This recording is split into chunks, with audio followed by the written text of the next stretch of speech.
Hey everyone, welcome back to another episode of the Small Success Podcast. My name is Pam Downing. I am the operations and marketing strategist here at Laracy Media, and I could not be more excited for today's episode. But before I go any further, let me introduce the guest I'm sitting with in studio. First, my co-host and boss and friend, Drew Larison. How are you, Drew? I'm fantastic. Happy to be here. Excited for this episode. We haven't had an episode like this yet before, so I'm excited about it. And as always, Pam, thank you for having me. You're welcome. It means a lot. Yeah, and in studio with us here, everyone, is Lindsay. She is the chef and owner of Jefferson Street Barbecue, and maybe more. I'm excited to find out. How are you, Lindsay? I'm good. Thank you guys for having me. Absolutely. Happy to You're be welcome. Well, we're really interested to learn more about you. So let's start. Tell us a little bit about yourself and your background. Sure. Yeah. So I am a Converse native. Grew up there. My parents live a block from the restaurant, so it's pretty cool. I can see mom and dad from the front door. Went to school in Marion, to private school, and then ended up transferring to Oak Hill my high school years. I graduated from there. College kind of bounced around, honestly. I went to Ball State, IUPUI. I actually went to school here at IUK for a while, too. Nice. Trying to figure out what I wanted to do with my life. Big shout out to IUK. Yeah. We've had an IUK professor on the podcast. A lot of our staff went to really? IUK. Yeah, Okay. that's right. Yeah. A lot of IUK love. Yeah. Cool. So I just never could really figure out what I wanted to do with myself and what I wanted to do when I got, big and old. So that, I ended up getting involved with someone that had a business, and it kind of was the end of college for me. So I ended up going to college for 5 years, didn't graduate, and got involved with someone that had two businesses at the time. And we ended up moving to Florida, and we started a third business down there. Incidentally, how relationships go. That ended, came back, and before the restaurant even was a thought, I opened a retail and soap shop. So the retail store that's right next door is mine, and that was actually my first business when I came back. I didn't know that. I thought it was the other way around. Nope. Yeah. So the soap shop's actually about 10 years old. And so that was first. And then the friend-partner relationship I had before kind of came back and said, hey, I think we should open up a restaurant. And I was like, that is a great idea. Let's do that. Zero restaurant experience. Really? Zero. Like bartended, that was the extent of it. Yeah. Sure. I had a lot of business That's some experience, yeah. Yeah. Sure. So we'll just kind of fast forward through the nitty gritty. About 2 weeks before we opened the doors, we broke up. Wow. Yeah. So it was like, Classic. okay, this is fun. Let's do this. Wow. So, the backstory of the restaurant was realistically, I knew a lot of people in farming. I knew people, had, the raw materials for us to use. And I just thought, well, this is a perfect space. There's nothing around here like it. And there's no farm to fork restaurants technically. I mean, you had to go to pretty much like Roanoke or go down to Indy. That's when that idea of farm to fork was really starting to build up too. Yeah. Around that many years ago. Yeah. Yeah. And so we kind of wanted to build off that, started the restaurant as counter service. And then now today, we're a full service restaurant with a, bar, catering. We do private parties now. So it's, we've went through probably, I'd say within the 8 years that it'll be in May, we've probably went through about 5 or 6 different evolutions. So Yeah. it's been Makes sense. interesting. Yeah. Okay. I don't know. I have a lot of follow-up questions. Oh, I'm sure. Yeah. Okay. My first question is, well, first I want to paint a picture for listeners, or maybe, feel free to jump in here, but if you're not local, if you're not a local listener, it's important that you know that this restaurant that we're talking about is really in a food wasteland. Yeah. I don't know if that. There's a term like food desert. Yeah, a food desert. Yeah. That's the word that I'm looking for. Wasteland sounds like a war happened. Yeah. Well, No. A food war. yeah. It's in a small town. Yes. It's a rural community. Yep. Yep. Your options for, foodie type of food, like high quality, interesting menu, farm to fork. You really pioneered that in the area. Yeah. Yeah. The town itself has gone through a lot of redevelopment. So there's actually a redevelopment commission there. I was on that for several years. They've tried to do a dramatic facelift to the buildings, and they've done a good job at that. Yeah, they have. So they've invited, I would say in the last 5 years, we have probably anywhere between 5 and 6 new businesses that have shown up downtown. Within that time period, however, we lost one of the oldest standing restaurants, which was Marty's Steakhouse, and that was really upsetting. Yeah. So they're now closed. So just because of business, or well, the original owners were retiring. Okay. And they needed to find someone to kind of, take it and run with it. And unfortunately, when it got purchased, they didn't really know. Yeah. It was kind of a situation like me. They had no restaurant experience, like zero. And they didn't know what to do with it. Steakhouse is a level, too, that you've got to have. Yeah. And the previous owner, Roger, had spent a lot of time hand-cutting steaks. I mean, everything was fresh. And old school. Oh, yeah. So it was sad to see it go. So now truly, we are pretty much the only sit down with, we have the full bar now. It's, aside from going to the bar, we are the only place that has that service. Well, and you've made yourself a destination as well. Yes. So. Yeah, that was our main goal, was to be a destination restaurant and bring people in. I feel like you have to be. Well, to do it the size you want to do it. Yes. Yeah. Yeah, and that was the one thing I said when we first opened. I said, the team, I said, don't be surprised if every day when you come in here, you won't know a single person inside. Because that's our goal. Because if we chose to just focus on people locally, we never would have been able to grow the way we have. So that steakhouse you're talking about, I was saying it's a very specific style of restaurant. Experience is much needed. You do barbecue. How did you get on to the world of barbecue? I've watched hours of YouTube footage of I like to cook. Right. So I love watching barbecue tutorials, people reviewing places in Texas. I love that whole world. But what I've learned, it's it's an art. It is an to art. do barbecue well. So how'd you get into it? It was truly just something I liked. As a food, is just going and I liked going to different barbecue places. I liked trying new things and seeing it. Originally, if my mom ever listens to this, she'll laugh. But when I was younger, I always joked. I said, I don't want to cook. I hate cooking. I want a personal chef in my house. Isn't life funny? Yeah. And she always teases me about it to this day. She's like, my God, how you've changed and how you've evolved as a person, and what really is interesting to you now. But seriously, hated it. Thought it was awful. So when the restaurant kind of came around, and we were talking about different ideas, barbecue just made sense. I was like, well, I love barbecue. I like grilling. I like smoking things. We can do this. Sure. Well, that was a very naive thought. It's an art. It is. And, still to this day, I'm learning. Every day. And I'm always trying new things. I'll be vulnerable and I'll confess something. My wife bought me a residential one of those electric smokers for my home 2 years ago. Haven't used it. Okay. I'm terrified. Oh no, don't be scared. No. I'm intimidated. Yeah, I'm intimidated to smoke things in my house. Yeah. She'll laugh at this when she's listening because she always laughs at me because I've never used it. But it's an art, and maybe I'm psyching myself by watching all that content of YouTube videos because the people that do it, they've done it for 40 years. I'm I'm not him. Yeah. I'm not her. You just gotta feel it. That's the thing. Whenever I do stuff, you do. I always tell people when they ask me stuff, they're like, "How do you do?" I'm like, "I don't know. I just you try it and you see what happens." And if there's so many different types of woods. There's so many variables in that world. Well, and that's where you gotta I think people miss the point of barbecue. It is a simple, primitive style of cooking. Yeah. So if you look at it that way, it's just meat and heat. And then you just add some stuff to the meat and you let it sit there for a while. It's gonna do its thing. It's doing its thing. See, I love grilling and I do too, it's totally in my head. One time I was terrified to grill. Right. Now I love it. Yes. I've picked up the hobby of sous vide cooking. Oh, I love sous vide cooking. And it was terrifying to start because it's a weird thing. Weird and long. You have to have patience. But now my family, we cook, we call them sous vide Sundays, and I cook something sous vide every Sunday. Smoking is my next thing. Yes. I just need to get over the hurdle and try it once, but I just haven't. I'm scared. It's so easy. Because that's the thing, buying one brisket isn't a cheap cut of meat, so I'm just worried I'm going to ruin it. Well, that's a thought. Where should I start?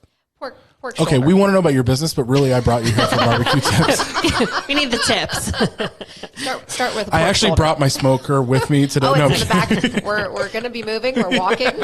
Pork shoulder. Yeah. Noted. pork, so like pulled pork is a good Yeah, place to start start. with that because the nice thing is So much fat, it's hard to ruin. Well, but you could do pulled pork. You could do, a lot of people play around with it and make carnitas. So you could, smoke it for a while, then cut it down. And I bet the office braise really it. wants me to start doing Yeah, it. I'm not opposed to this yeah, experimentation. because you know where the leftovers are going to come. I'll bring them into the Yeah, office. and don't stop there. I mean, you could smoke chicken wings. Yeah. You could smoke a whole. I have a dream. I'm glad we're talking about this because this is going to encourage me to actually do it. I have a dream. I want to smoke my own salmon. And then on New Year's Eve morning, this upcoming year, I want to have my own like salmon and lox bagels for There my you go. family. Yeah.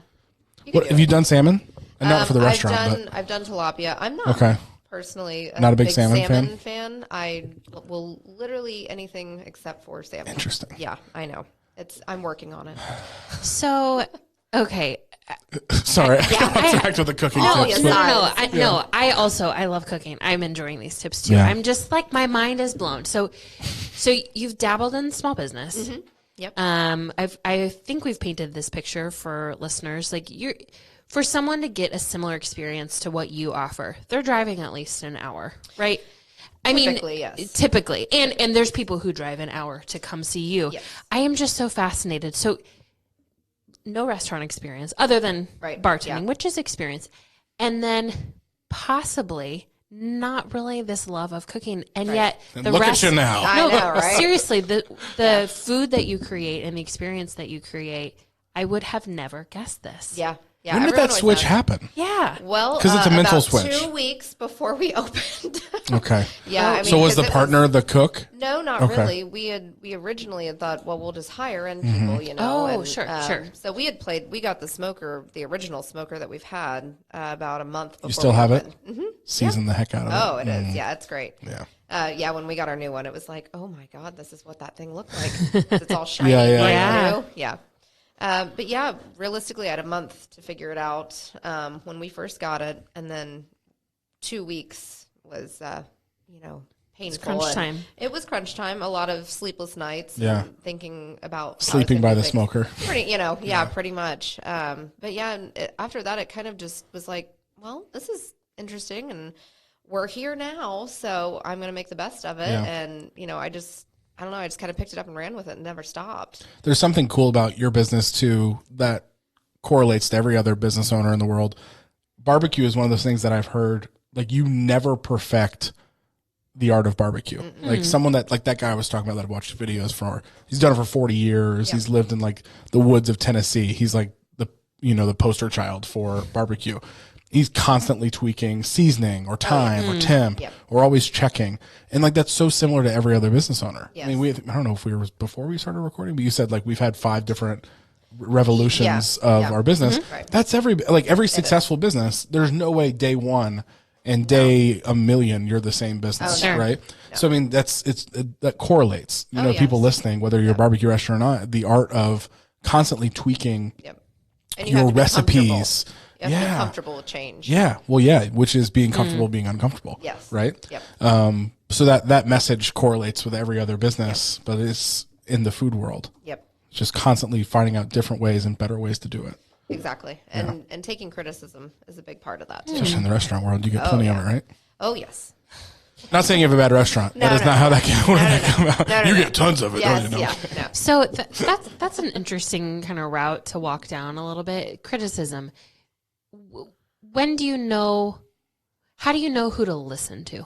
Like whose criticism is valuable and who are just the haters? Is the as they customer say? always right, Lindsay? Well, No, I mean, we take, and it's kind of funny because we've had a couple problems recently that I always, I get upset if a manager kind of handles something and then I don't know about it because I want to own the problem. If there's a problem and something I can fix, then I want to do it.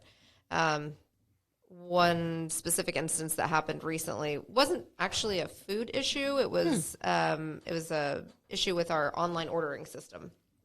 So I spent 2 days and about 2 hours total with this guy on the phone and via email, and we ended up fixing the problem for him, got him, some complimentary food delivered to his house. And in the end, the bonus and the positive thing, the outcome was we made a service adjustment to what we were doing that now is going to better serve our thousands of people that use our online delivery system.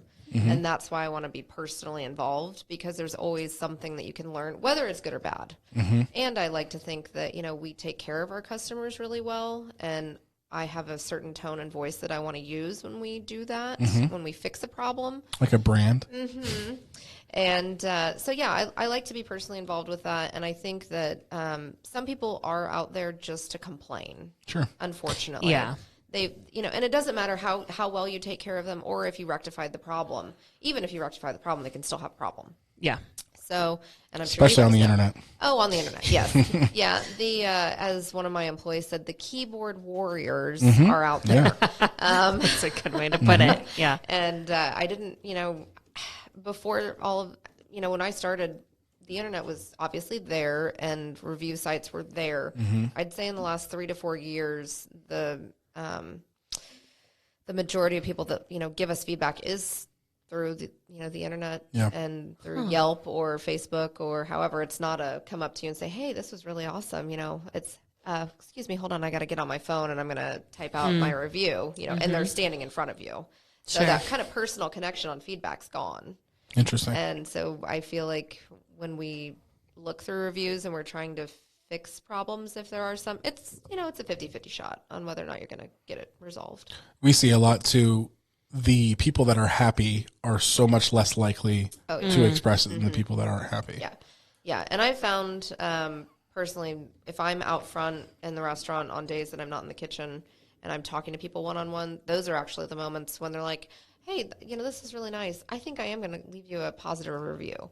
But I think you have to initiate those conversations sometimes, not necessarily begging or asking them to do that. You just want to give them leading them down reason the path. A reason to. Yeah. So I would say that's, something I enjoy doing is connecting with people. Sure. Like that. Yeah. And you definitely are probably in one of the most critiqued industries. Oh, yeah. Barbecue in general. Yeah. Yep. Definitely. So I'd love to learn more about why Converse. Well, hometown. So when I came back home from Florida, I don't know. That building that we're in now, the little small part, actually where our bar sits right now, that tiny little area, if you can even imagine, was my original soap shop. I thought so. Yes. Yeah. So the closet that was the soap shop was the initial, entrance into that building. And, when we started talking about the restaurant, it just made sense. We were already there. Well, we'll just kind of take over that area. Converse was between Fort Wayne and Indy, and I liked that. Obviously, the startup costs were much less, too. I already lived there. So pretty much everything, and we made sure when we started that we could get a delivery, from the certain vendors we wanted or whoever to there. So, logistically, financially, and then just personally, Converse just made sense to me. And I wanted to build the town up too. Yeah. I mean, it wasn't like a crusade to make Converse, be on the map or anything. But I thought, well, if we're going to do this and we're going to do it right, I think that we kind of not really owed the town, but out of respect, I thought, well, if it goes and it brings more people to town, that's awesome. So I wanted to kind of help, I guess, in that way. The town. Did you look anywhere else, or was Converse always the number one? We did. Oh, I've looked everywhere. Yeah. I mean, we've been in Wabash. We've looked at Kokomo, Dunkirk. If you're familiar where Dunkirk is, heard of it. By Muncie. Okay. So we've looked at all those locations, and Converse just made sense, And I knew it was going to be hard finding employees because of where we are. And that has certainly been true. Especially already being in the climate in general where we're at with employment and hiring, unemployment rate so low. And yes. Yeah. Yeah. So it's been from day one to now, it's been a challenge. Always. Yeah. Yeah. Yep. When is the Kokomo restaurant opening? Stay tuned. See how I just slid that in there, like casual? Oh, yeah, so when's Kokomo opening? No big deal. I mean, listen. Okay, Lindsay, I'd love to know. That's why you're here, to make the announcement, right? No. What are some things about Jefferson Street? Or, I mean, it's cahoots, right? We can talk about the soap shop. Cahoots. What a great word. Yeah. Listen, my girls, okay, so sometimes when we go to dinner, at times there'll be a wait because it's amazing and it's worth the wait. So then we'll go over to Cahoots, and my girls always walk away with some sort of bath bomb or soap. Yes, or, everyone loves the bath bombs. it's very fun. They're so hot right now. Yes, they are. They are, but I mean, in the food world and also in I think the first bath bomb I bought was from Cahoots. Really? Yeah. That's awesome. They have shower bombs too. Did you hear about these? Have you heard of those? Like the steamer ones? I don't know. You at just the put them bottom? on like the floor of Yes, the shower. they're a steamer. Yeah. It's the same concept, kind of, yes. Yeah. So, I mean, we can focus on the restaurant, but I'd love to talk about Cahoots too if you want. I'd love to know what makes you unique as a small business owner. And kind of the second layer to that question, what makes your businesses unique? Oh, wow. Loaded. I'm the worst person to describe myself, so Have to bring in an outsider. yeah. I would say, I try really hard to always be there to put a personal touch on anything and everything that we do. I very rarely like to pass off anything on anyone. So I feel a very large sense of responsibility at all times for the restaurant and the soap shop too. Obviously the restaurant's more demanding. Yeah. It's like a toddler that just, needs something at every step of the way. So I'd say that, my background definitely has helped me. I do have a background in marketing and small business, so that's definitely been an asset for both. And the restaurant, I have traveled a lot, so I feel like, my palate has definitely helped, developed the barbecue, and it's not a standard barbecue restaurant. You know, it's not just pulled pork with some sauce on it and there you go. And kind of the way we've brought a lot of interesting people to the restaurant that are now clients and will, I think, forever be clients. We started doing monthly tastings. I don't know if you guys have ever been to one of those, but No. we did that up until when I got pregnant for my daughter Tilly. We did it up until then. So about once a month, and sometimes we'd skip a month if it was a holiday, but we brought in people from all over for that. And that was like a 5-course, just a tasting dinner with a wine pairing or Very cool. a local beer or wine. And so those are the little offshoot things that bring people back all the time. They may have came for a tasting, but now they're just going to be a regular customer too. So we try and do interesting and new things all the time like that to keep bringing new people in. Yeah.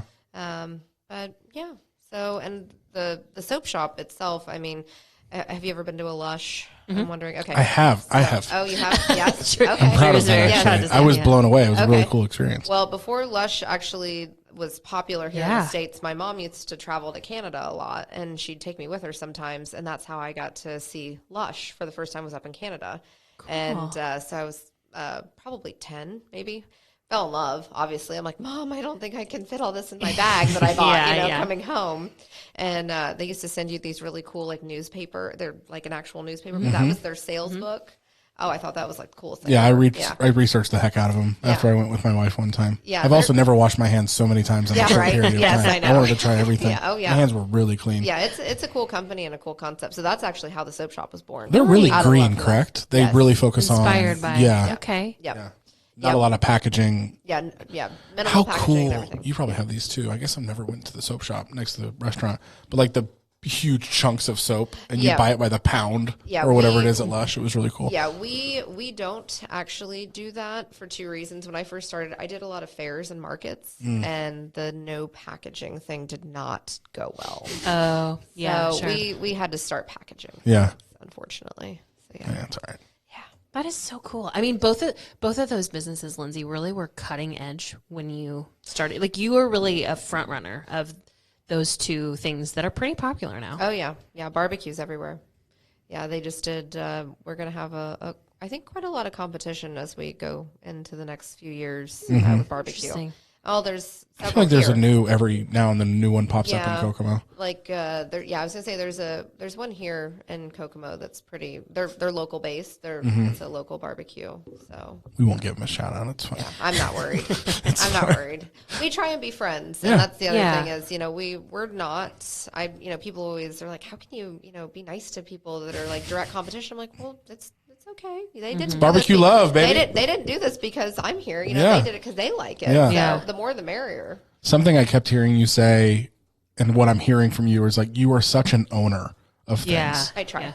Yeah, and like you said it a few times. Like if there's a problem, I want to own it. Yes. I want to take responsibility, whether I was involved directly or not. Yeah. I respect the heck out of that. Yeah. I love that concept. I love that idea that if anything happens that shouldn't have happened in your business, like I said, you were directly involved.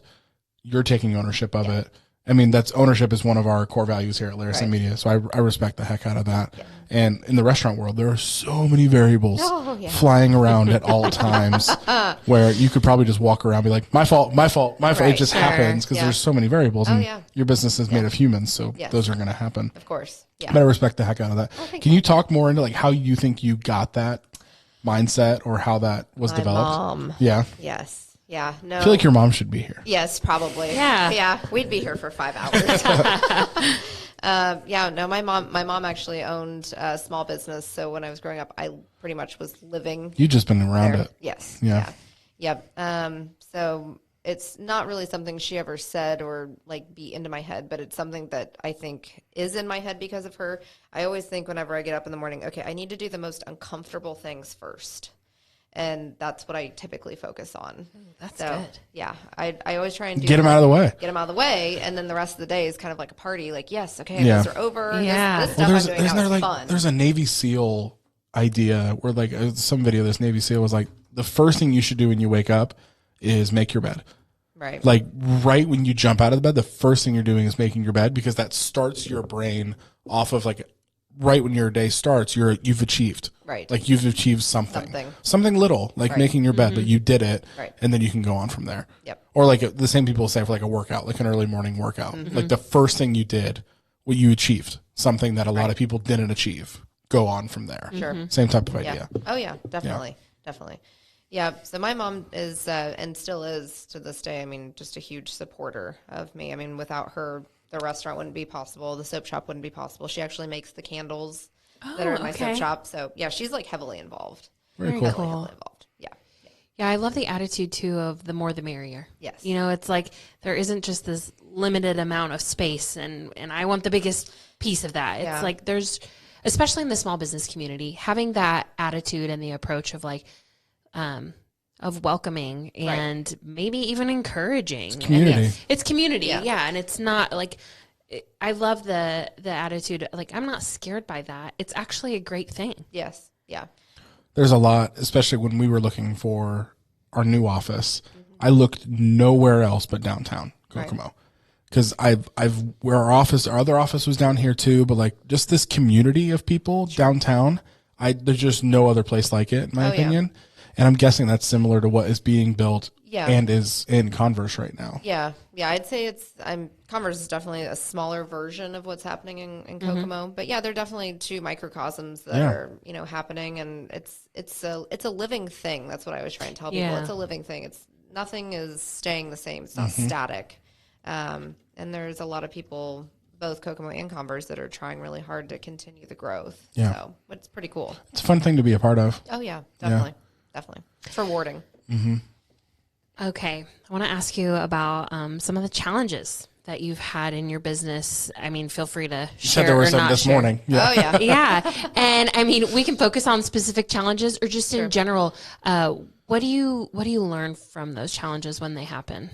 Well, I would say, kind of touching on what I spoke about earlier, employees are always a challenge. The really neat part about us is we do have a core group of people that have been with us since the beginning or very near the beginning. Which is rare in your world. It is very rare, yes. So pretty much every manager that I have on my team right now has been with me for multiple years. Wow. Which is pretty cool. With the restaurant industry, obviously turnover is a thing. we try and minimize that, try and, keep people around, keep them happy. Employees are, it's a tough one. We have 30 employees. Jeez. Yeah. So it's rough. But they do, kind of what they teach me on a daily basis is, I always have to be, you want to toe the line between being an authoritative sort of leader, boss, and then you don't want to be their friend, but sometimes you kind of have to be, You introduced me as your friend at the beginning. Oh, no. Oh, gosh. Redacted. We'll edit it out. Right. You're not my friend. Yeah. And you end up caring a lot about people, and they teach you a lot about yourself at the end of the day too. Yeah. And so that's been not just a challenge, I guess. Retaining employees, procuring and retaining employees is definitely a challenge, but maintaining those friendships and levels of respect over the years has definitely been a challenge. Towing the line of where are we, because I'm in the mix with them every day. I'm either up front at the bar, or I'm in the back, on the line in the kitchen, Yeah. So we are all working together. And What are some of those strategies that you have for retention and things like that? Well, we definitely try and encourage kind of like a family atmosphere, so everyone knows everyone. We try and do either, at night when we're all done, we sit down, maybe have a drink or just like have a bite to eat. Listen to everyone, respect everyone. Make sure that no one feels excluded from the group. That's one thing that I've always, when we bring new people in, I'm always very vigilant about, okay, everyone, we have a new person coming in, and this is, here they are, here's their backstory, everyone be nice. Because at the end of the day, again, we're working in the restaurant industry, and we're all just big kids. It's, we're all big kids, and we all want to have fun, and we all like teasing and taunting, and, that part's fun. But, we want to maintain a level of professionalism, obviously. Sure. And that's always a challenge also with the restaurant industry.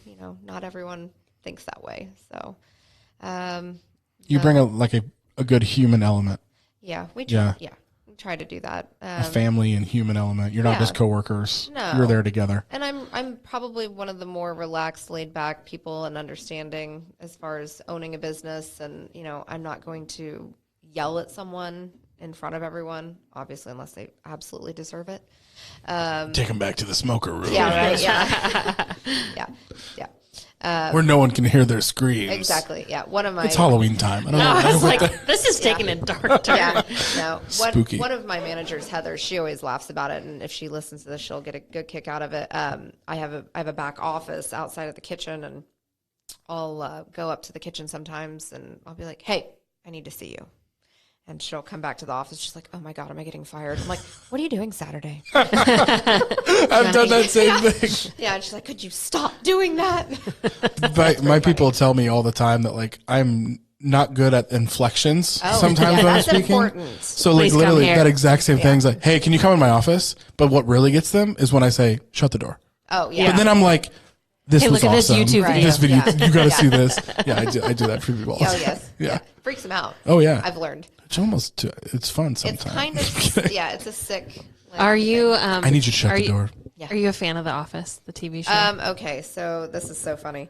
I personally I don't have a whole lot of time to watch shows. I can. Yeah. But all of my employees love it, and they quote The Office. And one of my managers just had her birthday, and the episode where it says "It is your birthday." Yes, That's amazing. I was hoping you were going to say that. Yes, so we did that for her last year, and then this year we just did photocopied pictures of her and hung them all over the refrigerators. But Office references are an everyday, every hour, every minute thing of my life. So I have to figure you have that a kid out. too, talking about not having time. Yeah. Pam is constantly recommending. I actually recommended one for her this morning, but she's constantly recommending movies and shows. And I'm like, guys, I'm watching children's Netflix or I'm asleep. Right. We're listening to Baby Shark. Yes, Yeah, exactly. Baby Shark, 24 hours. Yes, yeah. Unfortunately, so.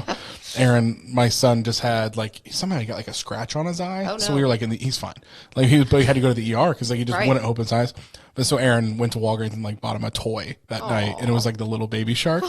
Aaron had no idea that if you squeeze it, the song plays. No. So quickly did All some day. surgery on the toy, took the batteries out. We're good. Yep. You have to do these Yes, things yeah. for sanity reasons. Yeah. Okay, so I want to ask you kind of the flip of the question I just asked, and that is, how have you seen success with your business? And when you do have success, how do you celebrate that? So the restaurant opening the new side, that was definitely, I would say. It's a win. It's a win, yeah. It's where I've been wanting to go. It's what I've been wanting to do. So that alone was a huge moment for me. Just kind of when we got it all done, it was a Thursday. The next day was a Friday. And everyone thought I was nuts. And I said, okay, we're going to open this side up I've been tomorrow. waiting for 2 years. Yeah. We're opening this. We're doing this That is on a awesome. Friday. Yeah. I just want to point out that was a terrible idea Don't ever do on my that, part. yeah. Don't ever do that. Anyone listening, ever. Yeah, bad idea. I love that. So that is probably one of the biggest successes. The other thing is we always have, kind of a celebration every time something goes right. So if we have, say, like 2 weeks ago, we had 4 weddings in one day. And mind you, these were like all over. One was up near South Bend, one was in Kokomo, one was in Fairmount, one was in Marion. So I'm running 4 multiple teams. Plus we have all the food. It's just nightmares. It's a lot of pig. It's a lot of pig.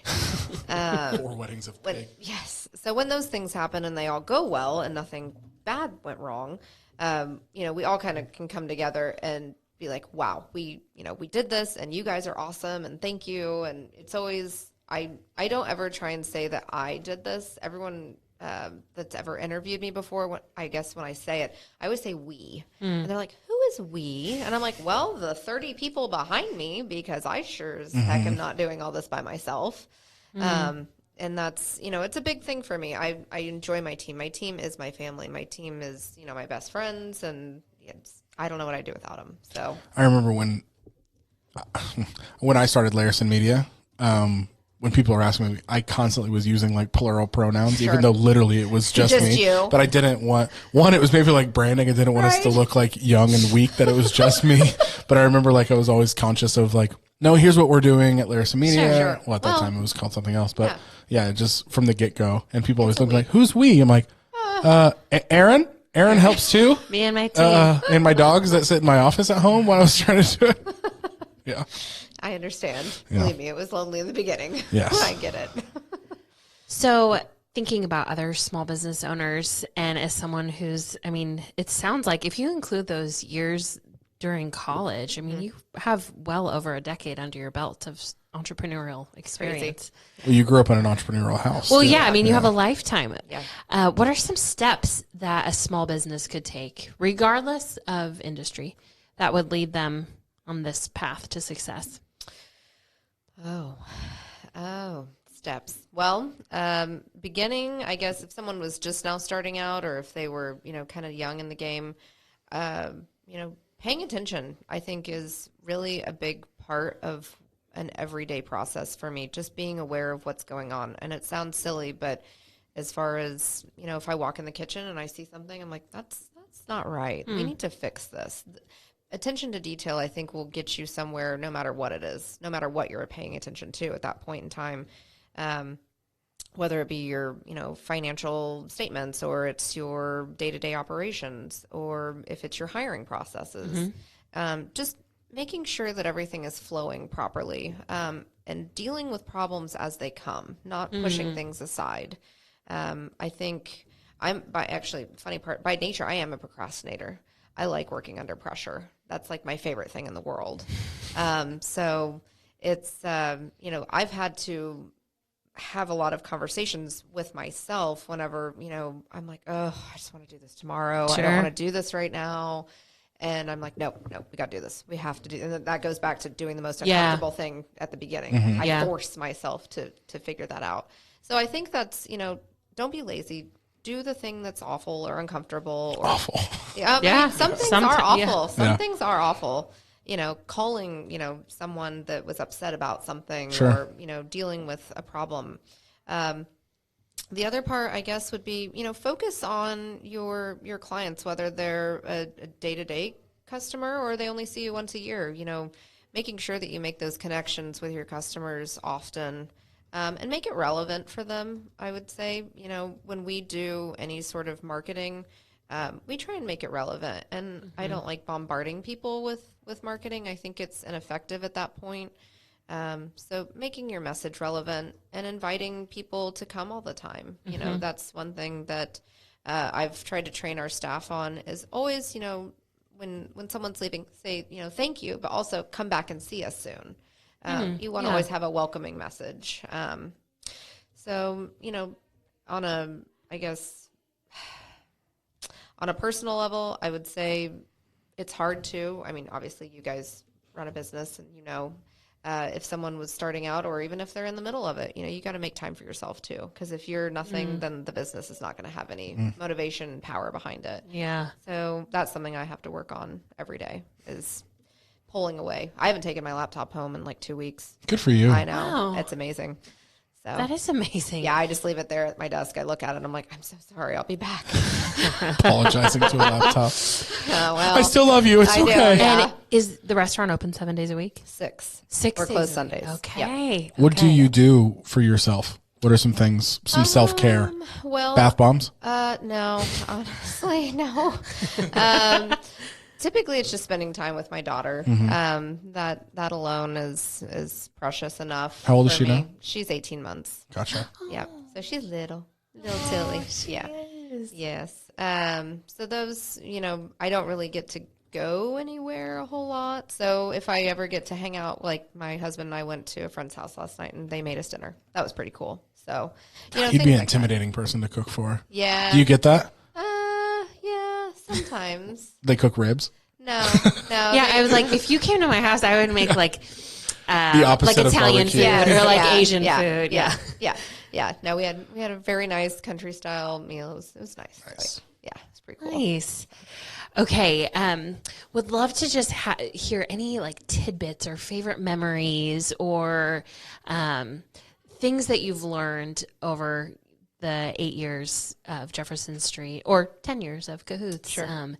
Anything that stands out. And I'd love to lean in a little bit to this idea of being okay with change. Sure. Because that is one thing that's really cool. I imagine the vision that you had 9 years ago or whenever. It probably looks different today. Oh, or maybe it's not. huge. Maybe No, it's huge. Yeah. Well, and the staff, mostly our front of house staff hates me whenever we come out with a new menu because it's often. Yeah. And they're always like, oh, God, Lindsay's been in her office for a while. I bet there's a menu coming out. Because I do all the print here at the office. So I design everything. I print it all off there. Really? Well, yep. So any marketing, any print material, any marketing material, website development, all that stuff I do. That's you. Yep. So I would say the most recent, it may not be a favorite memory, but it certainly is the one that sticks out the most for me, is the night that we opened the new side. Yeah. That was, and I'm not joking when I say you're a very tall man. And I'm 6 foot. well, I'm 5 foot nothing, so you're tall. Okay. You're a full foot. But Listeners, I'm not like a 7 foot guy. I'm holding the tickets up from the kitchen as I'm on the line, and they're draped on the floor, and I'm holding them up. That's how many tickets we had in the house. And we filled the entire restaurant, including the outside dining, all within a 30-minute period. And this is like, usually people have like a soft opening or. Yeah, that sounded like a great idea. We were going to do that again, like I said. But, as you know, whenever you're growing and you have, people want, when you have to take loans out and you're doing, financial You want to get investments. going. Let's just, and Cash is king. I always tell people I am the least patient person you've probably ever met. I'm shoving people out of the way. Like, I'll just do it. It's fine. Yeah. So that memory, I guess, was pretty cool because I have a picture of all of us right after sitting at the bar, all of us that worked that night. And we're all just like, Two people are asleep. It's a great picture. I mean, they're crying, it's fine. But it was pretty cool. And we have staff that's, in their 40s all the way down to 16. So it's always interesting to watch people too, how they gauge what's happening. And it's funny because people that had been there for a while were freaking out a lot more than like the younger kids or the people that hadn't been there. They're like, oh, this is fun. Yeah. And everyone's like, oh my God, make this stop. Yeah. So it was interesting. But yeah. Well, what a cool thing. I mean, you have that momentum and the space that your vision for that space. Right. That's what it was used for. Night one. You know, it's not like you were sitting around waiting for people to show up and come. It's like, no, they're here for it. It happened. That's so cool. It wasn't the most smooth operation that we've ever had, but it was fun. So very, very cool. Yeah. Okay, Lindsay, we have a signature question that we ask everyone as we sign off of the podcast. Our podcast is called the Small Success Podcast. So I'd love to hear from you. What is one small thing that you do that has contributed to your success? And your answer could range from Salt to a huge life-changing moment. Sure. Could be anything. I would say I operate underneath a few different like phrases or taglines. The first one would be just don't give up. It does not matter, or it's fine. Everyone that works for me, if they listen to this, will be like, yep, she finally said it. I probably say it at least 50 times a day that it's fine. It's fine. I'm fine. It's fine because it is going to be fine. I will figure out a way to make it fine. And that goes from, us getting like a bad delivery and now we're, screwed for an order or, whatever it may be.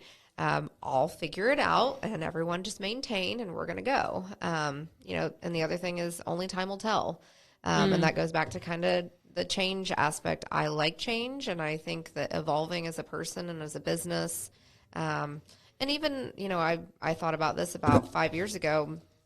Barbecue is cool right now, and barbecue is what I love, but barbecue might not be cool in 5 more years. So we need to position ourselves in a way that if we need to not really navigate away from barbecue as a core concept, but if we need to start looking at, more vegetarian options or we need to start looking at different, things that the consumer base wants, we need to start doing that. And that's what we're actively doing now as we're still researching and doing those things behind closed doors. That's typically what our tastings comprise of are things that we're wanting to try on the menu and kind of see market research. Yeah. To see what people think. Really cool. Yeah. So, yeah.